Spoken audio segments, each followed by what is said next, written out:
Last class में हमने देखा था एसिडिटी, एसिडिक बिहेवियर कैसे हम डिसाइड कर सकते हैं। 3-4 फैक्टर्स मैंने बताए थे। सबसे पहला फैक्टर मैंने बताया था कि इंडक्टिव इफेक्ट पे कैसे वो डिपेंड करता है। जब लास्टली हमने स्टार्ट किया था ऑर्गेनिक क्लास की, जब स्टार्टिंग हुई थी, तो इलेक्ट्रॉनिक इफेक्ट्स में 4 इफेक्ट्स पढ़े थे। सबसे पहले इंडक्टिव इफेक्ट था, उसके बाद इलेक्ट्रोमेरिक इफेक्ट, हाइपर कॉन्जुगेशन और मेसोमेरिक इफेक्ट पढ़ा था। इंडक्टिव इफेक्ट में सबसे ज्यादा मैंने फर्स्ट लाइन में कैरेक्टरिस्टिक्स या प्रॉपर्टीज में बताया था कि it is a permanent effect. मतलब एक बार अगर कोई भी एलिमेंट है उसके ऊपर पॉजिटिव या नेगेटिव चार्ज आ जाएगा तो वो रह जाएगा, वो बाद में रिमूव नहीं हो सकता। दूसरा ये बताया था कि वो डिस्टेंस डिपेंडेंट होता है। थर्ड वॉज कि वो माइनस आई इफेक्ट होता है या प्लस आई इफेक्ट होता है, दैट विल डिपेंड ऑन कि कैसा ग्रुप उसके साथ अटैच्ड है। अगर तो इलेक्ट्रॉन विड्रॉइंग ग्रुप अटैच्ड है, जैसे कि हैलोजेंस है, फ्लोरीन, क्लोरीन, ब्रोमीन या आयोडीन, ऐसा कोई भी ग्रुप अटैच्ड है, तो उनकी इलेक्ट्रोनेगेटिविटी बहुत ज्यादा हाई होती है, तो उनकी टेंडेंसी होती है कि वो इलेक्ट्रॉन्स को पुल करते हैं, खींचते हैं। तो जब वो अपने तरफ खींचते हैं तो उसको हम माइनस आई इफेक्ट कहते हैं। दूसरा मैंने बताया था इलेक्ट्रॉन डोनेटिंग ग्रुप, जो कि जितने भी एल्काइल ग्रुप्स होते हैं वो इलेक्ट्रॉन डोनेट करते हैं, जैसे मिथाइल हो गया या फिर ब्यूटाइल हो गया, प्रोपाइल हो गया या इथाइल ग्रुप हो गया, कोई भी ऐसे ग्रुप होते हैं वो इलेक्ट्रॉन को डोनेट करते हैं। तो ये मैंने फर्स्ट पॉइंट बताया था कल एसिडिक बिहेवियर में। लास्टली मैंने ये भी बताया था कि कैसे रेजोनेंस पे डिपेंड करता है।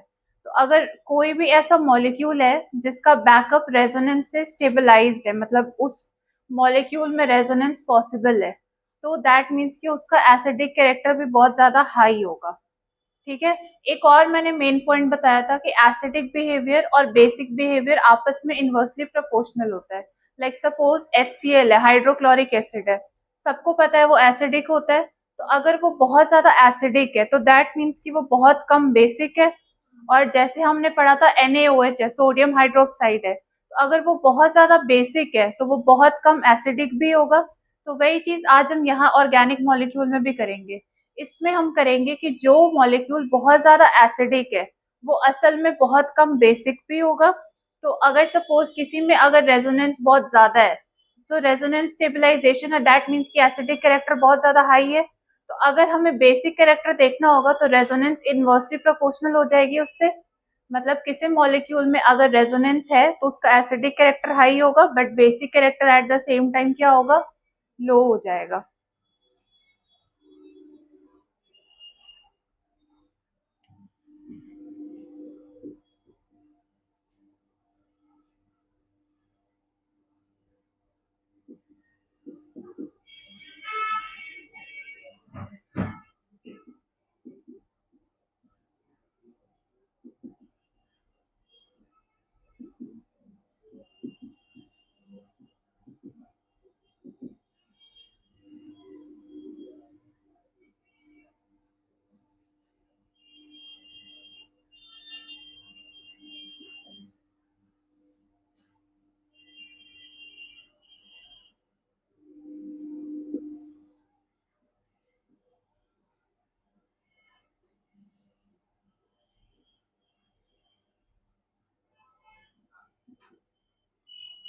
इस वाले का आंसर क्या आएगा?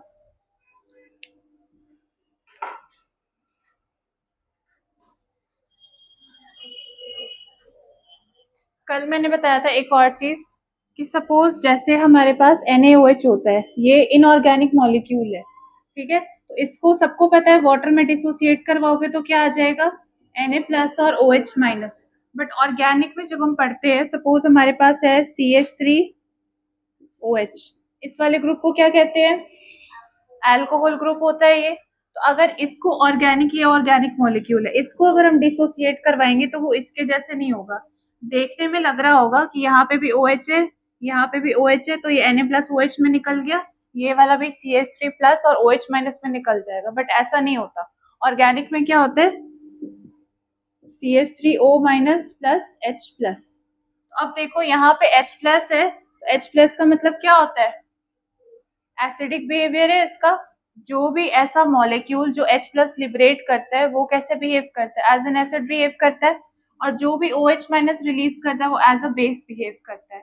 नेक्स्ट एक और मैंने बताया था CH3COOH, इसको हम कार्बोक्सिलिक एसिड ग्रुप बोलते हैं। तो अगर इस वाले को भी हम डिसोसिएट करवाएंगे, अगेन ऑर्गेनिक मॉलिक्यूल है ये, CH3COO minus plus H+। Again ये भी H+ रिलीज कर रहा है, तो दैट मीन्स कि यहाँ पे ये भी, इसका भी एसिडिक बिहेवियर आएगा, ये वाला भी एसिडिक होगा। इस चीज का ध्यान रखना है। तो अब इन दोनों में करो, सबसे ज्यादा स्टेबलाइजेशन किस में आएगी?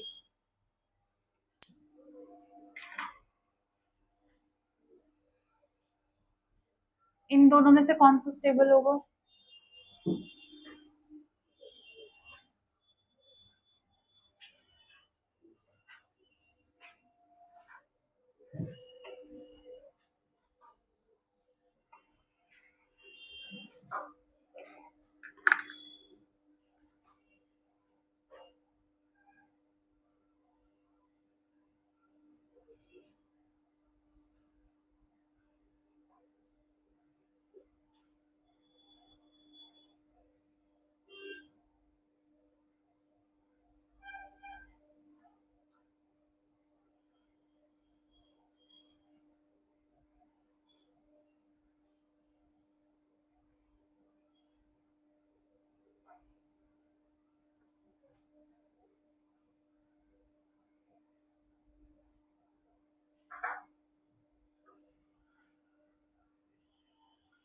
आयनिक इक्विलिब्रियम हो गया इस क्लास में? फिजिकल केमिस्ट्री में है वो,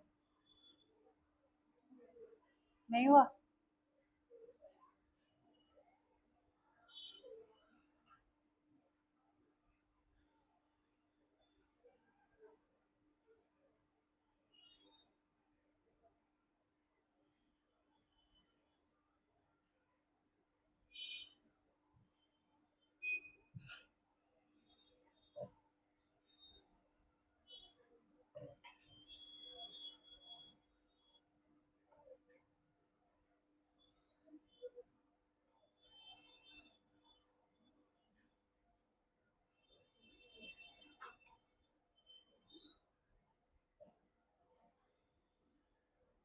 आ गया आंसर?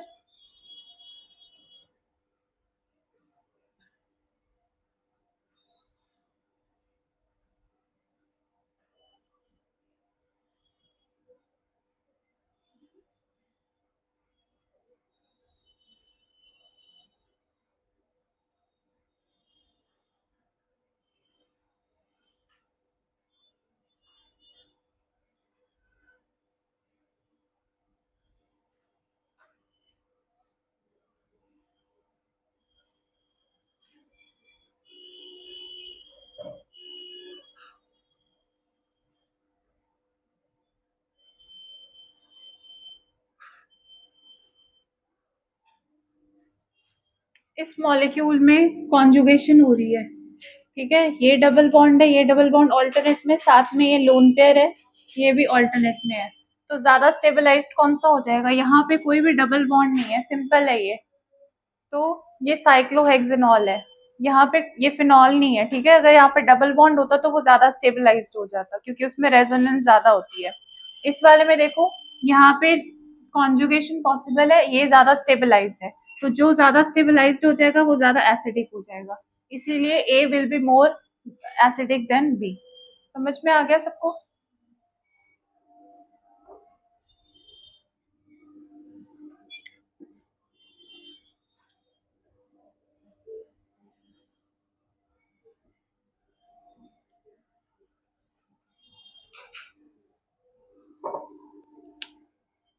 अब नेक्स्ट देखते हैं, ये तुम लोगों ने शायद नहीं पढ़ा होगा, pKa वैल्यू या pH वैल्यू सुनी होगी तुम लोगों ने, ठीक है।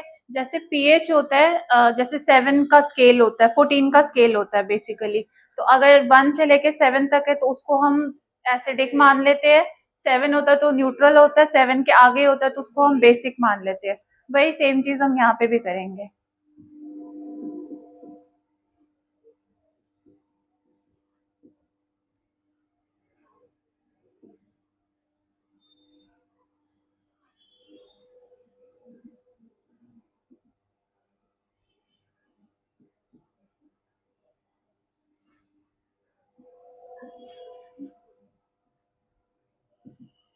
अब देखो, कोई भी अगर हम रिएक्शन करवाते हैं, ठीक है, सपोज हम यहाँ पे न्यूट्रलाइजेशन रिएक्शन करवा रहे हैं, HCl plus NaOH gives NaCl plus H2O।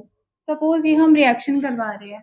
अब अगर हमें ये रिएक्शन लैब में स्टडी करना है कि रिएक्शन कितना फास्ट हो रहा है या इसका रेट कैसा है। रेट का मतलब होता है कि ये रिएक्शन फास्ट है या स्लो है। तो अब उसको हम एक कांस्टेंट से डिफाइन करते हैं जिसको हम के बोल सकते हैं। ये एक कांस्टेंट होता है। इसकी वैल्यू प्रैक्टिकल जब हम करते हैं इसको लैब में प्रिपेयर तो 3-4 एक्सपेरिमेंट्स करते हैं। 3-4 बार एक एक्सपेरिमेंट को रिपीट करते हैं तो उससे इसकी वैल्यू आती है। जैसे सपोज प्लैंक्स लॉ पढ़ा है, प्लैंक्स लॉ पढ़ा होगा, E is equals to H mu. तो यहाँ पे ये जो h है ये प्लैंक्स कांस्टेंट है। तो इसकी वैल्यू जब तुम्हें बताई होगी कांस्टेंट 6.34 समथिंग होती है। तो उसको जब तुमने बताया होगा तो वहां पे एक्सपेरिमेंट होता है। एक्सपेरिमेंट कैसे होता है कि एनर्जी उसको पुट अप करेंगे और कोई फ्रीक्वेंसी ऑफ लाइट होगी तो बार बार उसका फ्रैक्शन लेते हैं E by mu is equals to H. तो ऐसे ये लोग 5 बार एक्सपेरिमेंट को कंडक्ट करते हैं तो जो एवरेज वैल्यू होती है उसको हम कांस्टेंट मान के उसकी वैल्यू को हम ले लेते हैं। फिक्स नहीं होती है इसकी वैल्यू, अप्रोक्सीमेटली एक्सपेरिमेंट के थ्रू ले लेते हैं। वैसे ही यहाँ पे जो हमारे पास ये है इक्विलिब्रियम कांस्टेंट वैल्यू या रिएक्शन कांस्टेंट वैल्यू है। तो इसको इस रिएक्शन को हम अलग अलग वॉल्यूम पे अलग अलग टेम्परेचर पे अलग अलग कंडीशंस पे करवाते हैं तो जो एवरेज वैल्यू निकलती है उसको हम के मान लेते हैं। ठीक है, इतनी बात समझ में आ गई।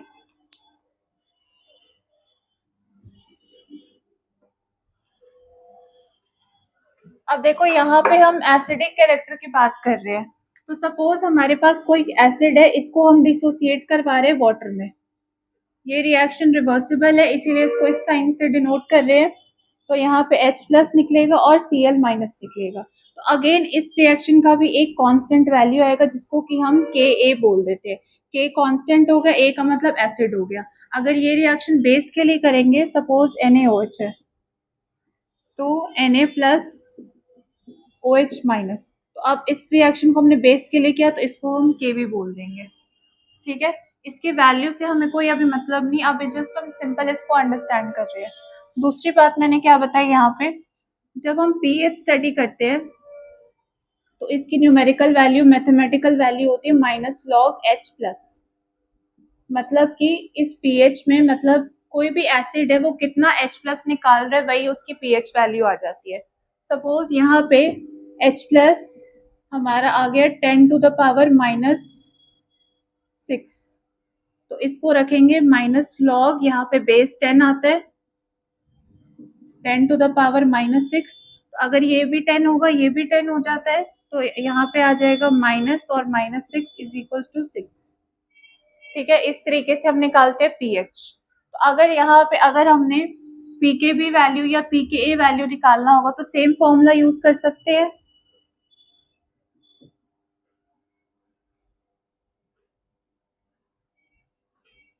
तो अब सपोज यहाँ पे के ए की वैल्यू जो है 10 टू द पावर माइनस 5 आएगी तो पी के ए की वैल्यू कितनी आ जाएगी 5। जो उसकी पावर होगी वही उसका आंसर आ जाएगा। ठीक है, अब यहाँ पे देखो minus log 10 to the power minus 5 रख देंगे। लॉग आता है ना सबको निकालना, तो यहाँ पे आ जाएगा इसका लॉग निकालेंगे 10 बेस और ये तो ये आ जाएगा माइनस 5 इज इक्वल टू 5। तो जो पावर है 10 टू द पावर माइनस 5 वही इसका आंसर आ जाएगा। यहाँ पे जो इसकी पावर थी वही इसका आंसर आ जाएगा। इतना पहले लिख लो।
हो गया इस साइड सारा।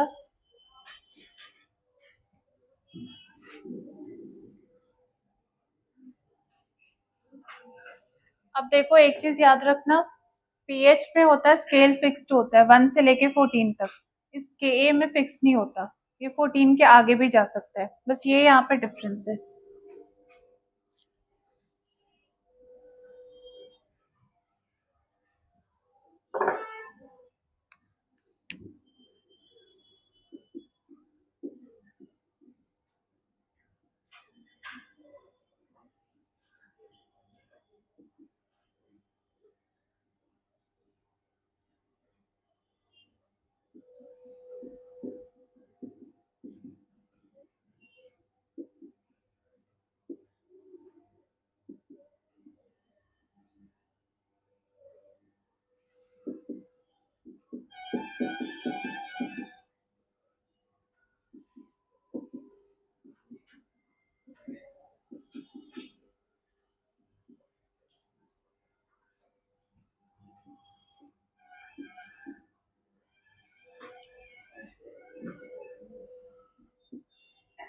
अब इन दोनों में से बताओ कौन सा ज्यादा एसिडिक होगा।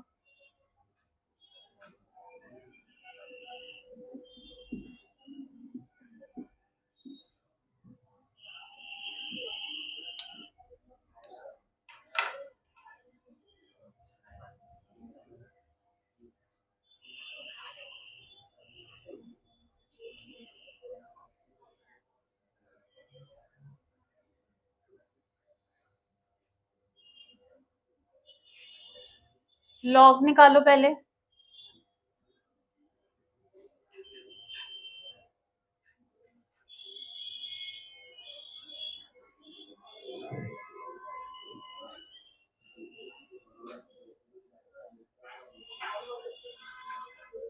आगे आना है।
आ गया आंसर।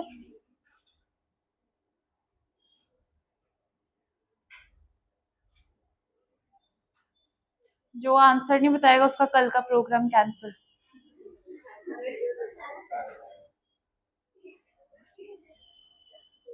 क्या आएगा आंसर इधर से बताओ, कभी आंसर नहीं करते हो।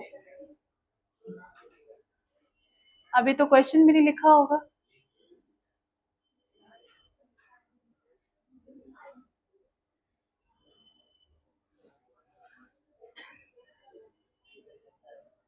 तुम लोगों ने टेस्ट का टॉपिक नहीं बताया, क्या टॉपिक चाहिए टेस्ट में।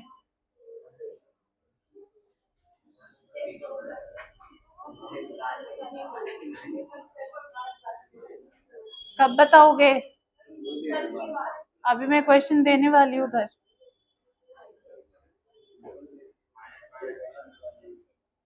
एक प्रैक्टिस शीट भी आएगी, वो सॉल्व करना। जिसको डाउट होगा पूछ लेना। आ गया आंसर या करूँ मैं तुम लोगों का कैंसिल। हाँ,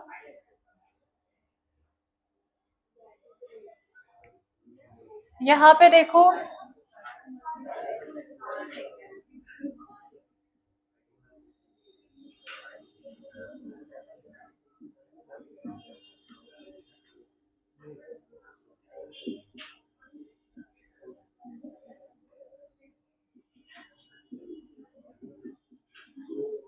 ये आ गया आंसर सबका। ये 15, वो 5। तो अब देखो ए वाला लोअर है, इसीलिए ये वाला ज्यादा, A will be greater than B. आ गया आंसर सबका। तो अगर एग्जाम में आएगा तो इस तरीके से कर लेगा।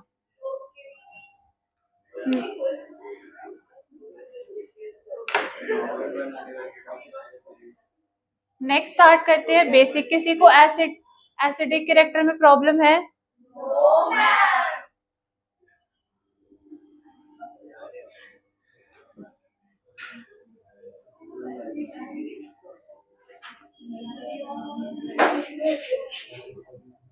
पीछे मुड़ते के साथ पता नहीं क्या करने लग जाते हो। कुछ प्रॉब्लम है?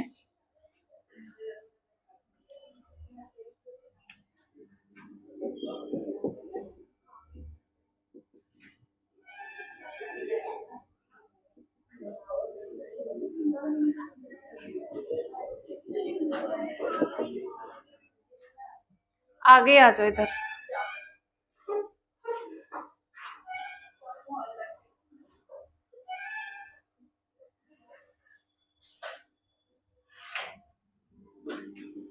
कल हमने एसिडिक कैरेक्टर पढ़ा था कार्बोक्सिलिक एसिड का और अल्कोहल ग्रुप का।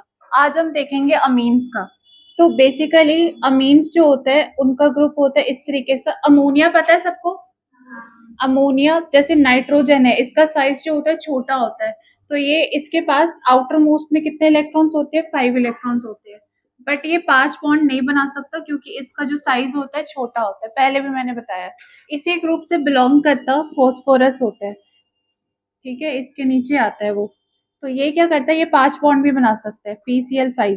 बट दिस वन अगर हम NCl5 बनाने की कोशिश करेंगे तो ये नहीं बन सकता क्योंकि नाइट्रोजन का साइज छोटा होता है।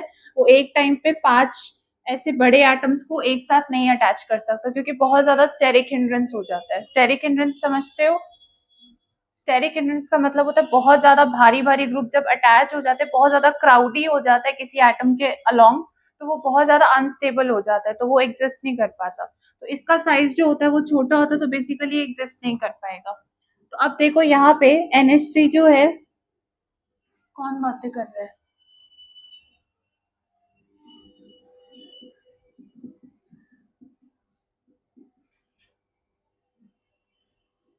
तो यहाँ पे 1 लोन पेयर हो जाएगा और 3 बॉन्ड पेयर हो जाएंगे।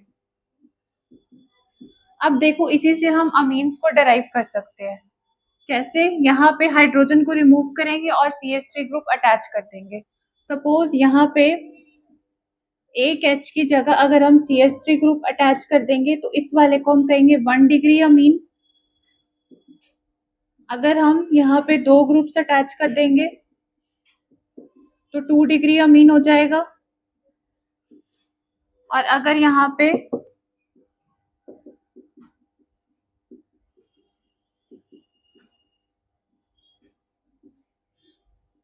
तीनों ग्रुप्स अगर CH3 के अटैच कर देंगे तो यहाँ पे ये 3 डिग्री अमीन हो जाएगा। लिख लो ये।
हो गया सबका?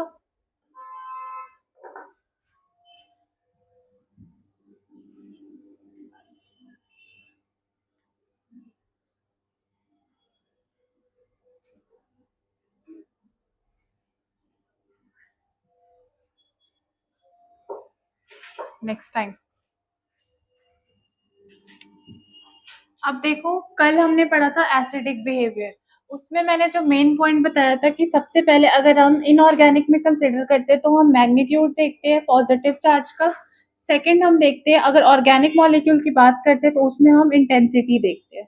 इंटेंसिटी इसलिए मैंने बोला था क्योंकि मैग्नीट्यूड जो होता है और इनऑर्गेनिक मॉलिक्यूल में डिफाइन करना इजी होता है। सपोज जैसे हम यहाँ पे कल एग्जांपल देख रहे थे AlCl3 और यहाँ पे MgCl2 है। तो मैंने बोला था यहाँ पे अब देखो सेंट्रल एटम है जो कि Al है। Al के ऊपर चार्ज क्या आएगा? +3। Mg के ऊपर चार्ज आ जाएगा +2। तो दैट मीन्स ये वाला ज्यादा एसिडिक हो जाएगा इस वाले से। ठीक है, अगर ऑर्गेनिक मॉलिक्यूल की बात करेंगे तो वहां पे हम इंटेंसिटी देखते हैं। इंटेंसिटी कैसे देखते हैं? सपोज यहाँ पे एफ ग्रुप अटैच्ड है, यहाँ पे Cl अटैच्ड है। तो जो F होता है वो ज्यादा इलेक्ट्रोनेगेटिव होता है Cl से। तो ये क्या करेगा? इलेक्ट्रॉन्स को ज्यादा पुल करेगा। पुल ये भी करेगा, पर ये जो होगा वो ज्यादा पुल करेगा क्योंकि ये ज्यादा इलेक्ट्रोनेगेटिव है Cl से। तो यहाँ का जो नेगेटिव चार्ज होगा वो इस वाले नेगेटिव, ये वाला जो नेगेटिव चार्ज होगा इस वाले से ज्यादा होगा क्योंकि F जो होता है वो ज्यादा इलेक्ट्रोनेगेटिव होता है। अब जितना ज्यादा यहाँ पे नेगेटिव चार्ज आएगा उतना ज्यादा यहाँ पे पॉजिटिव चार्ज आएगा। जितना ज्यादा यहाँ पे नेगेटिव आएगा उतना ही ज्यादा यहाँ पे पॉजिटिव आएगा। तो अगर मैं इन दोनों में कंपेयर करूंगी एस, ये डेल्टा 1 या डेल्टा 2 में, तो delta 1 will be greater than delta 2। समझ में आ गया ये? तो अब देखो, यहाँ पे अगर ऑर्गेनिक मॉलिक्यूल में हम एसिडिक बिहेवियर देखते हैं तो वहां पे हम प्रॉपर मैग्नीट्यूड नहीं निकालते, हम जस्ट अज्यूम करते हैं कि इसका अगर मैग्नीट्यूड ज्यादा होगा, इसकी अगर वैल्यू ज्यादा होगी तो इस वाले की भी वैल्यू ज्यादा होगी। तो उसी को हम यहाँ पे कॉमनली इंटेंसिटी बोल रहे हैं। ये हमने कल देखा था एसिडिक बिहेवियर में।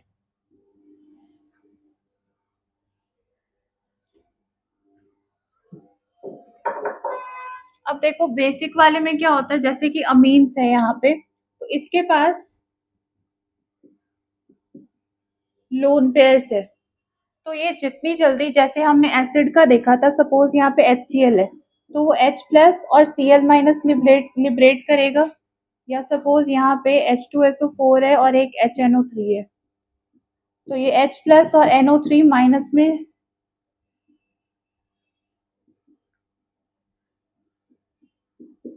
लिबरेट करेगा। तो अब देखो, अगर मुझे ये भी H+ लिबरेट कर रहा है, ये भी H+ लिबरेट कर रहा है, बट कौन पहले करेगा और कौन सबसे ज्यादा जल्दी करेगा, वही ज्यादा एसिडिक हो जाएगा। ठीक है, लोअर क्लासेस में भी पढ़ा है। तो अगर देखो यहाँ पे मैंने बताया था, अगर हम इसका सेंट्रल एटम का चार्ज निकालेंगे तो यहाँ पे +6 आ जाएगा, इस वाले का +5 आ जाएगा। तो मैंने बोला था कि अगर यहाँ पे +6 आएगा जिसका मैग्नीट्यूड ज्यादा हो जाएगा वो ज्यादा एसिडिक हो जाएगा। तो अगर इन दोनों में कंपेयर करेंगे तो कौन सा ज्यादा एसिडिक हो जाएगा? H2SO4 ज्यादा एसिडिक हो जाएगा। तो बेसिकली हम क्या देख रहे थे एसिडिक बिहेवियर में कि कौन कितनी जल्दी H+ को रिलीज कर पा रहा है। ठीक है, बेसिकली हम यही देख रहे हैं। बट जब हम बेसिक कैरेक्टर देखेंगे जिसमें कि हम अमीन्स को स्टडी करेंगे, तो इसमें हम देखेंगे कि कौन सा अमीन्स जो है वो सबसे पहले अपने लोन पेयर्स को डोनेट कर पाता है। जैसे यहाँ पे जो H+ सबसे पहले डोनेट करेगा वो ज्यादा एसिडिक हो जाएगा, वैसे ही यहाँ पे जो पहले अपने लोन पेयर्स को डोनेट कर देगा वो ज्यादा स्टेबल हो जाएगा, वो ज्यादा बेसिक हो जाएगा। ठीक है, इतनी बात समझ में आ गई?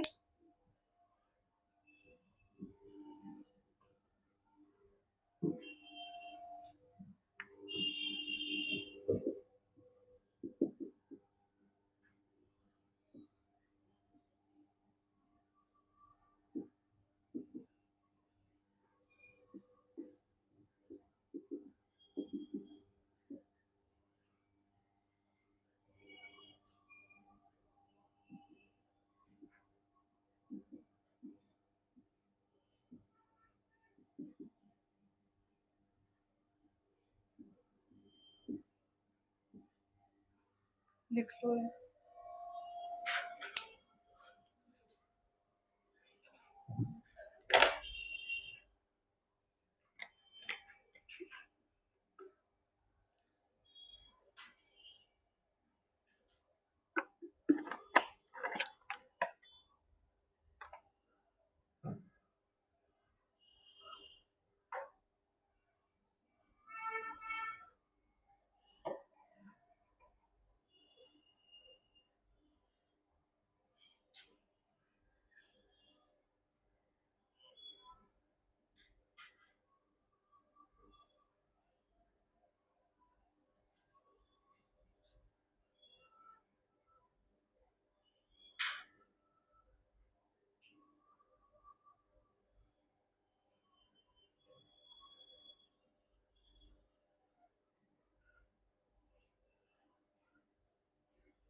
हो गया ये वाला।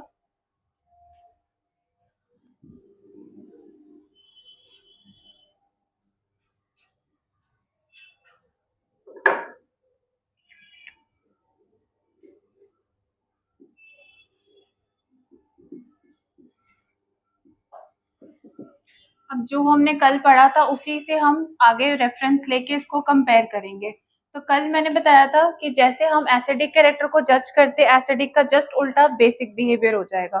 तो सपोज कल हमने देखा था कि अगर सपोज यहाँ पे कोई भी कार्बन है जिसके साथ 3 ऐसे एल्काइल ग्रुप्स अटैच्ड है,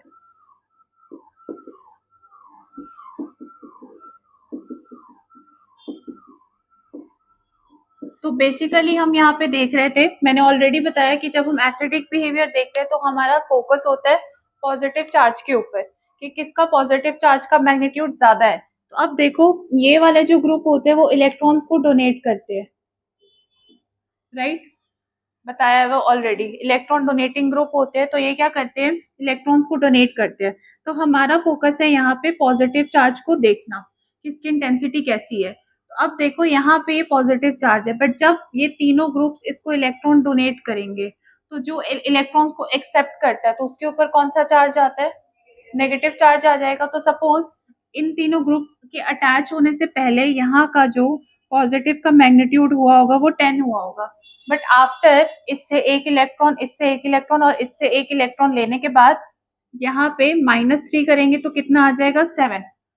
यहाँ पे सपोज सेम है, यहाँ पे मॉलिक्यूल, सपोज यहाँ पे भी 10 रहा होगा इन दोनों तीनों ग्रुप के अटैच होने से पहले। तो अब देखो ये इसको एक इलेक्ट्रॉन डोनेट करेगा, एक इलेक्ट्रॉन ये इसको डोनेट करेगा। तो अब देखो इसको -2 करेंगे तो ये आ जाएगा 8।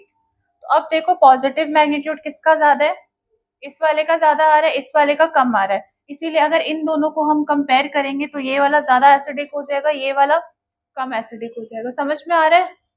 अगर नहीं आ रहा है तो इस तरीके से भी समझ सकते हो कि सपोज ये वाला जो कार्बन है जो डायरेक्टली एसिडिक ग्रुप के साथ अटैच्ड है, ये कार्बन 3 डिग्री है, 3 डिग्री पता है ना सबको, 1 डिग्री 2 डिग्री, तो ये देखो ये 3 डिग्री है, ये वाला कार्बन जो है वो 2 डिग्री है। तो हमेशा याद रखो कि एसिडिक बिहेवियर में जो कम डिग्री वाला होता है वो ज्यादा एसिडिक होता है। तो 2 डिग्री वाला will be more acidic then 3 degree. ये हम एसिडिक स्ट्रेंथ बता रहे हैं। अगर मुझे बेसिक स्ट्रेंथ बतानी होगी तो जस्ट इसका उल्टा हो जाएगा। अगर इन दोनों का बेसिक कैरेक्टर में देखूंगी तो 3 will be more basic than 2। समझ में आ गया इतनी बात?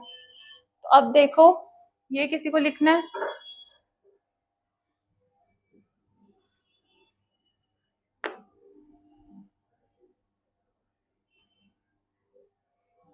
अब देखो यहाँ पे इस वाले को तुम एसिडिक के जैसे भी कर सकते हो, अगर तुम्हें बेसिक नहीं आता है तो एसिडिक के जैसे कर सकते हो। सपोज यहाँ पे है ये 1 डिग्री है, 2 डिग्री है, 3 डिग्री है। तो अगर एसिडिक बिहेवियर चेक करना होगा तो क्या करेंगे, मैंने बोला जो कम डिग्री वाला होगा वो ज्यादा एसिडिक हो जाएगा। तो अगर एसिडिक वाला देखना है तो 1 ग्रेटर देन 2 ग्रेटर देन 3, ये एसिडिक ट्रेंड हो गया। अगर बेसिक देखना है इसका तो उल्टा हो जाएगा, 3 ग्रेटर देन 2 ग्रेटर देन 1। ये क्वेश्चंस ऐसे नहीं पूछे जाएंगे डायरेक्टली तुमसे, रिएक्शंस के अंदर पूछा जाएगा। डायरेक्टली ऑर्गेनिक में कभी तुमसे कोई क्वेश्चन नहीं पूछेंगे, उसमें 3-4 कॉन्सेप्ट मिला के फिर क्वेश्चन होगा। और अगर एक भी कॉन्सेप्ट तुमने नहीं पढ़ा होगा तो पूरा क्वेश्चन नहीं सॉल्व होगा। तो एक क्वेश्चन सॉल्व करने के लिए 4-5 कॉन्सेप्ट लगेंगे, सबके सब पता होने चाहिए। तो रिएक्शंस करवाएंगे उसमें कोई तुमसे ये नहीं पूछेगा कौन सा ज्यादा बेसिक है, तुम्हें खुद दिमाग लगाना होगा कौन सा बेसिक है, क्यों है, और फिर उसको रिएक्शन में प्रोसीड कराना होगा। अगर तुमने गलत बता दिया, अगर यहाँ पे सपोज 3 डिग्री ज्यादा बेसिक है, तुमने अगर एग्जाम में अज्यूम कर लिया कि 1 डिग्री ज्यादा बेसिक है, तो तुम 1 वाले का रिएक्शन करवाओगे, पूरा आंसर गलत हो जाएगा। तो बेसिक का पता होना बहुत जरूरी है और ये बहुत ज्यादा बेसिक और स्टैंडर्ड चीज है, ये अगर नहीं पता होगी तो आगे रिएक्शंस में बहुत दिक्कत होगी। इसीलिए ध्यान से कंसंट्रेट करके सुनो। अभी मैंने बताया एसिडिक वाला वो होता है जो कम डिग्री वाला होगा वो ज्यादा स्टेबल होता है। इंडक्टिव इफेक्ट के थ्रू भी मैंने बताया, जिसको उस पाथवे से समझ में आ रहा है वैसे समझ लो, जिसको ऐसे समझ में आ रहा है वो ऐसे समझ लो। ठीक है। दूसरी बात मैंने बताई, जो जितना ज्यादा एसिडिक होगा उतना कम वो बेसिक होगा। तो अगर 1 डिग्री सबसे ज्यादा एसिडिक है तो वो सबसे कम बेसिक होगा। ठीक है। अब देखो इस वाले में हम इंडक्टिव इफेक्ट पहले लगा के देखते हैं। यहाँ पे देखो एसिडिक वाले में हम देख रहे थे पॉजिटिव चार्ज का मैग्नीट्यूड कितना ज्यादा है। तो अगर हम बेसिक वाले में देखेंगे तो क्या देखेंगे, नेगेटिव चार्ज का मैग्नीट्यूड कितना ज्यादा होना चाहिए। तो अब देखो यहाँ पे इस वाला यहाँ पे एक ही ग्रुप अटैच्ड है, तो ये इसको इलेक्ट्रॉन्स दे रहा है। तो अब ये इलेक्ट्रॉन्स यहाँ पे दे रहा है, तो इसका जो नेगेटिव चार्ज रहा होगा, क्योंकि यहाँ पे लोन पेयर है, लोन पेयर की वजह से यहाँ पे क्या होगा, नेगेटिव चार्ज आ जाएगा। तो अब जब ये इसको इलेक्ट्रॉन्स डोनेट करेगा, तो जो इलेक्ट्रॉन्स को एक्सेप्ट करता है तो उसके पास नेगेटिव चार्ज ही आ जाता है। तो अब इसका जो नेगेटिव चार्ज की इंटेंसिटी होगी वो और ज्यादा इंक्रीज हो जाएगी। समझ रहे हो। अब देखो यहाँ पे हमारे पास दो ग्रुप्स है, तो जो यहाँ का नेगेटिव चार्ज है इसको इंक्रीज करने के लिए दो ग्रुप्स अटैच्ड है। तो इस वाले का जो नेगेटिव चार्ज होगा वो as compare to this one ज्यादा होगा, क्योंकि यहाँ पे दो ग्रुप्स है उसको सपोर्ट करने के लिए। थर्ड वन कि अगर यहाँ पे तीन ग्रुप्स अटैच्ड है, तीनों ही इसको इलेक्ट्रॉन्स डोनेट कर रहे हैं, तो इसका वाला जो डेल्टा होगा वो सबसे ज्यादा स्ट्रांग हो जाएगा। तो अगर मैं कंपेयर करूंगी ए बी और सी में, तो किसका डेल्टा ज्यादा हो जाएगा, delta C will be greater.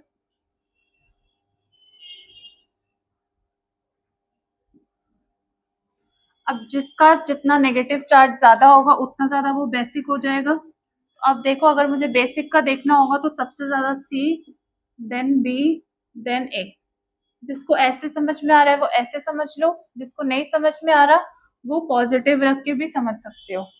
Acidic के कैसे समझ सकते हो, अब जैसे सपोज ये वाला जो है ये इलेक्ट्रॉन डोनेटिंग ग्रुप 1 है, यहाँ पे 2 है, यहाँ पे 3 है। ठीक है, तो अभी मैंने बताया कि 1 डिग्री वाला ज्यादा एसिडिक हो जाएगा, फिर 2 हो जाएगा, फिर 3 हो जाएगा। इसका अपोजिट बेसिक होता है, तो वो उसका अपोजिट कर सकते हो, दोनों पाथवे से जा सकते हो। लिख लो।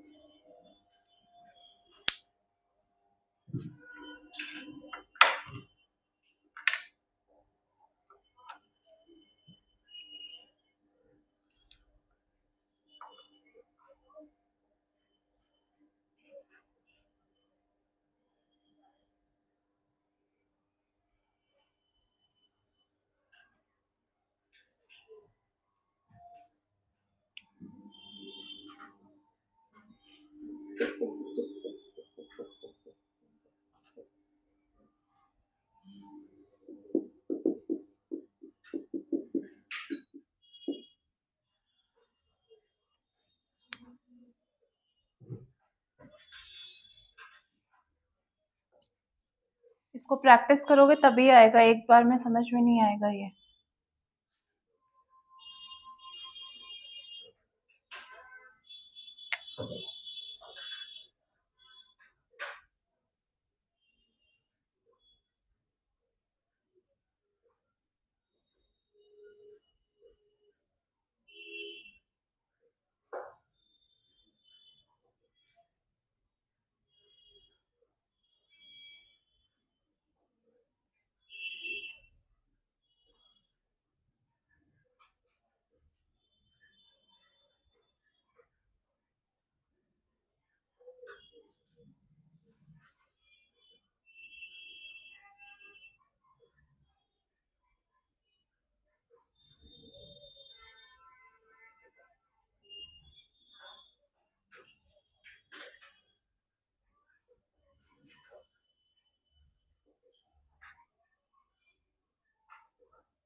तुम लोगों को गर्मी लग रही है कि ठंड लग रही है। फैन ऑन कर लो एक, तो वो मैं करूँगी।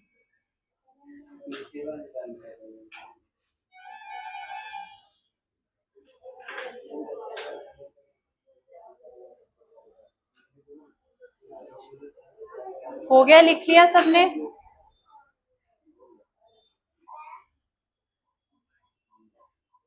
ये लिख ली है, बढ़े आगे।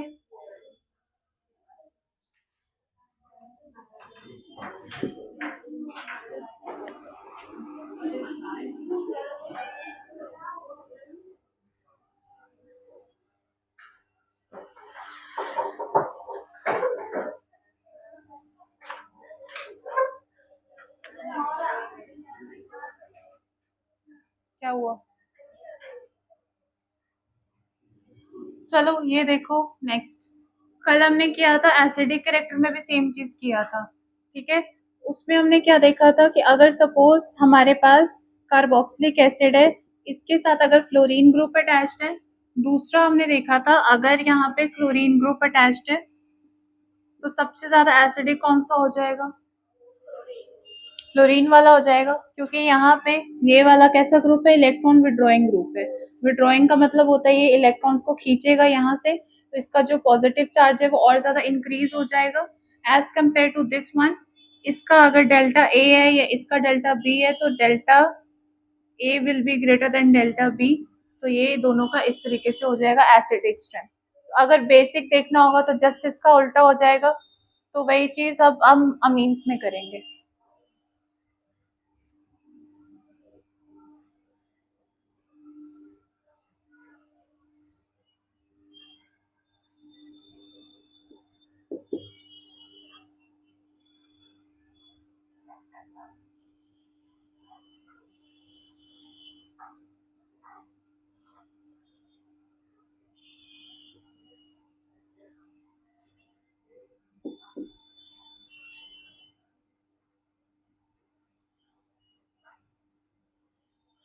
अब बताओ इन दोनों में से कौन सा ज्यादा बेसिक हो जाएगा? अगर एसिडिक देखते तो फ्लोरीन वाला ज्यादा हो जाता। तो अगर ये ज्यादा एसिडिक है तो ये क्या हो जाएगा? कम बेसिक हो जाएगा। तो दैट मीन्स अगर इसका देखेंगे तो ये उल्टा हो जाएगा। इस तरीके से देख सकते हो। दूसरा अगर इंडक्टिव मेथड वाले से देखना होगा तो कैसे देख सकते हो? यहाँ पे ये इलेक्ट्रॉन्स को पुल करेगा, यहाँ पे ये भी इलेक्ट्रॉन्स को पुल करेगा। ये इलेक्ट्रॉन्स को ज्यादा पुल करेगा, ये इलेक्ट्रॉन्स को कम पुल करेगा। तो बेसिकली बेसिक कैरेक्टर में हम देखते हैं नेगेटिव चार्ज कितना स्ट्रांग है, यहाँ का और यहाँ का। तो अगर ये यहाँ से खींचेगा तो यहाँ पे क्या आएगा? पॉजिटिव चार्ज आएगा। तो इसका जो नेगेटिव चार्ज है उसका मैग्नीट्यूड या इंटेंसिटी कम हो जाएगी as compare to this one. तो अगर हम इन दोनों को कंपेयर करेंगे तो जो डेल्टा,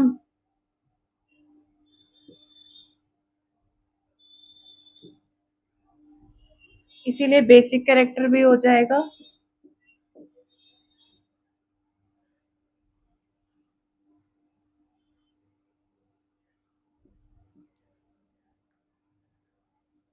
ए ग्रेटर देन बी। समझ में आ गया?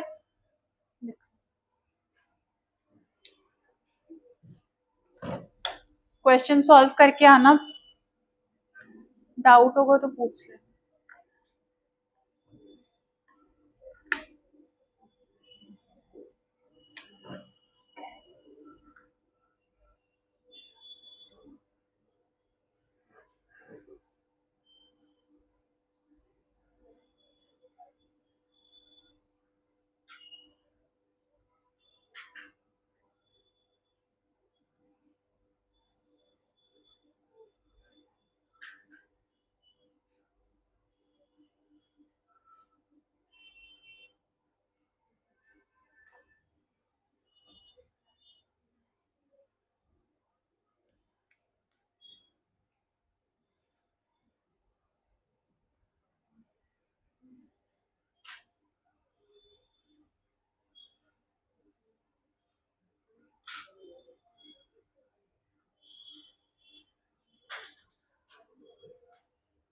हो गया सबका?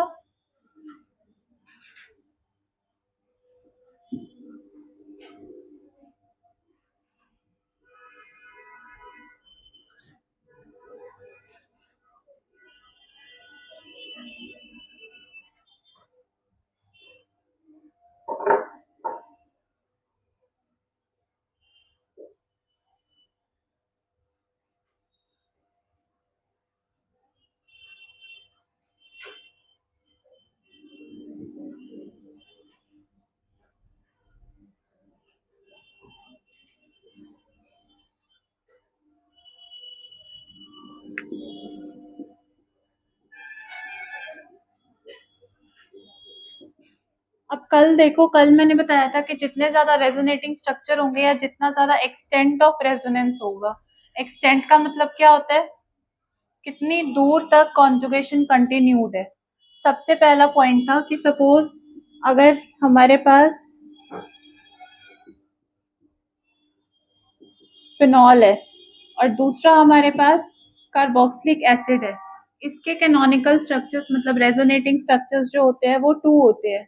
रेजोनेटिंग स्ट्रक्चर को हम कैनोनिकल स्ट्रक्चर भी बोलते हैं, कई बुक्स में लिखा होता है, कंफ्यूज मत होना। तो अब देखो, यहाँ पे जो कैनोनिकल स्ट्रक्चर्स हो गए वो टू हो गए, इसके आते हैं पांच, बनाए हुए हैं ऑलरेडी फिनॉल के पांच स्ट्रक्चर्स आते हैं। इस वाले के मैंने कल बताए थे,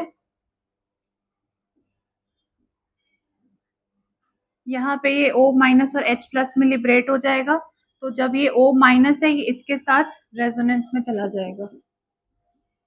अब देखो ये नेगेटिव चार्ज है, ऑल्टरनेट में पाई बॉन्ड है, तो ये रेजोनेंस में जाएगा। तो इसका दूसरा स्ट्रक्चर हम कैसा बना सकते हैं?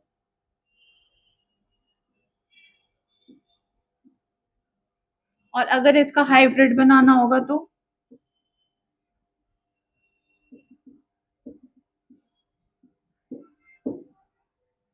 टोटल हमारे पास यहाँ पे दो स्ट्रक्चर्स आ गए इसके, यहाँ पे हमारे पास पांच स्ट्रक्चर आ गए। तो मैंने कहा था जिसके स्ट्रक्चर्स नंबर ऑफ स्ट्रक्चर ज्यादा होंगे वो ज्यादा एसिडिक हो जाएगा। तो अगर इन दोनों में कंपेयर करेंगे तो A will be more acidic than B, ये फर्स्ट बताया था।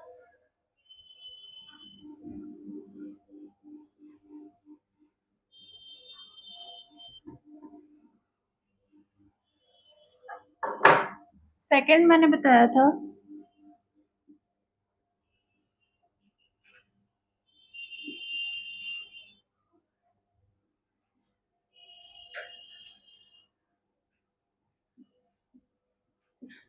इन दोनों में अगर हम कंपेयर करेंगे तो कौन सा ज्यादा एसिडिक हो जाएगा? सेकंड वाला हो जाएगा, क्योंकि देखो यहाँ पे अगर इस वाले स्ट्रक्चर को हम ओपन करेंगे तो ये वाला आगे भी कंटिन्यूड है, मतलब एक्सटेंट ऑफ कॉन्जुगेशन जो है वो ज्यादा है। इस वाले की जो कॉन्जुगेशन है वो यहाँ तक ही रुक रही है, इसके आगे नहीं वो कंटिन्यूड हो सकती है, इसीलिए this one will be more acidic then this one. तो अब देखो जो रेजोनेंस ज्यादा स्टेबलाइज्ड है वो ज्यादा एसिडिक है, तो अगर रेजोनेंस स्टेबलाइज्ड है तो वो क्या हो जाएगा? लेस बेसिक हो जाएगा, जस्ट उसका उल्टा।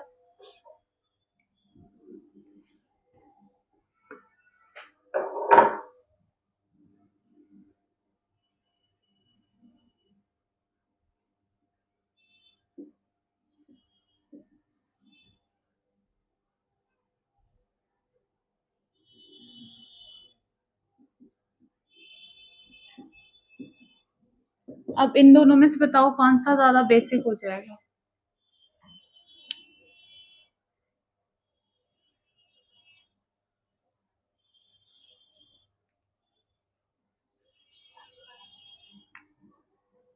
या इसको ऐसे CH3 लिख लो।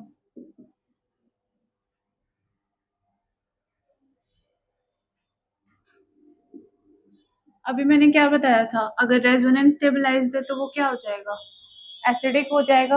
अगर मुझे एसिडिक बिहेवियर देखना होगा तो इसमें रेजोनेंस है, इसमें रेजोनेंस नहीं है, तो एसिडिक देखेंगे तो A will be more base acidic than B. तो अगर बेसिक देखना होगा तो जस्ट उसका उल्टा हो जाएगा, B will be more basic than A. ये एक रीजन हो सकता है, एक तरीका हो सकता है करने का। दूसरा मेन जो कॉन्सेप्ट है इसके पीछे वो ये है कि यहाँ पे ये जो रेजोनेंस है, अब देखो यहाँ पे ये जो डबल बॉन्ड है, ये जो तीनों ये आपस में तो रेजोनेंस में है, कॉन्जुगेशन में है, साथ में ये जो लोन पेयर है ये भी इसके साथ रेजोनेंस में है, कॉन्जुगेशन में है। तो अब ऑर्गेनिक में रेजोनेंस जो होता है वो सबसे ज्यादा स्ट्रॉन्गेस्ट फैक्टर होता है। किसी मॉलिक्यूल में अगर तुम्हें इंडक्टिव इफेक्ट भी लग रहा है, रेजोनेंस भी लग रहा है, तो अगर तुम्हें पहली प्रायोरिटी देनी है तो तुम रेजोनेंस को ही हमेशा दोगे। अगर सपोज किसी मॉलिक्यूल में -I इफेक्ट लग रहा है और उसी मॉलिक्यूल में +M भी लग रहा है, तो तुम्हें चूज करना है कि ये वाला चूज करना है या ये वाला, तो हमेशा ये वाला करोगे। +M और +R एक ही होता है, मेसोमेरिक इफेक्ट और रेजोनेंस एक ही होता है, या सपोज इसको +R कह लो। तो अगर इन दोनों में से प्रायोरिटी देनी है तो हम हमेशा रेजोनेंस वाले को ही देते हैं। तो अब देखो इस वाले में इसका जो लोन पेयर है, अगर ये लोन पेयर डोनेट कर देगा तो ये बेसिक हो जाएगा, क्योंकि मैंने अभी बताया कि जो अपने लोन पेयर को ईज़िली डोनेट कर सकता है, वो ज़्यादा बेसिक होता है। जैसे अगर कोई एसिड होता है, वो अगर अपना H+ डोनेट कर देता है, तो वो ईज़िली एसिडिक हो जाता है। वैसे ही अगर कोई बेस है, वो अपने लोन पेयर को ईज़िली डोनेट कर सकता है, तो वो उतना ज़्यादा ही बेसिक हो जाएगा। तो एक इसके पास ऑप्शन है कि अपने लोन पेयर को डोनेट करके बेसिक हो सकता है। दूसरा इसके पास ऑप्शन है कि ये इसके साथ रेजोनेंस में पार्टिसिपेट कर सकता है। तो अब देखो यहाँ पे हमारे पास दो ऑप्शन है, but we will go with resonance. Resonance हमेशा उसको पहली प्रायोरिटी देंगे हम। तो ये वाला प्रेफर करेगा कि मैं बेसिक नहीं, मैं रेजोनेंस के साथ पार्टिसिपेट करूँ। तो अब देखो इसके जो इलेक्ट्रॉन्स है वो रेजोनेंस के अंदर आ चुके हैं, मतलब ये अपने इलेक्ट्रॉन्स को डोनेट कर देगा, इसके ऊपर पॉजिटिव चार्ज आ जाएगा। पढ़ा है ना, इसका स्ट्रक्चर बनवाए थे 5। तो अब देखो ये अगर इसके इलेक्ट्रॉन्स रेजोनेंस में पार्टिसिपेट करेंगे तो ये बेसिक नहीं हो पाएगा, इसका बेसिक कैरेक्टर कम जाएगा। यहाँ पे देखो इसके पास बस एक ही ऑप्शन है कि ये अपने इलेक्ट्रॉन्स को डोनेट करे और ये बेसिक हो जाए। इसके पास रेजोनेंस या कॉन्जुगेशन का कोई ऑप्शन नहीं है। तो इसीलिए be will be more basic than a. समझ गए या दोबारा बताओ? सबको आ गया समझ में? लिख लो।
Recording of.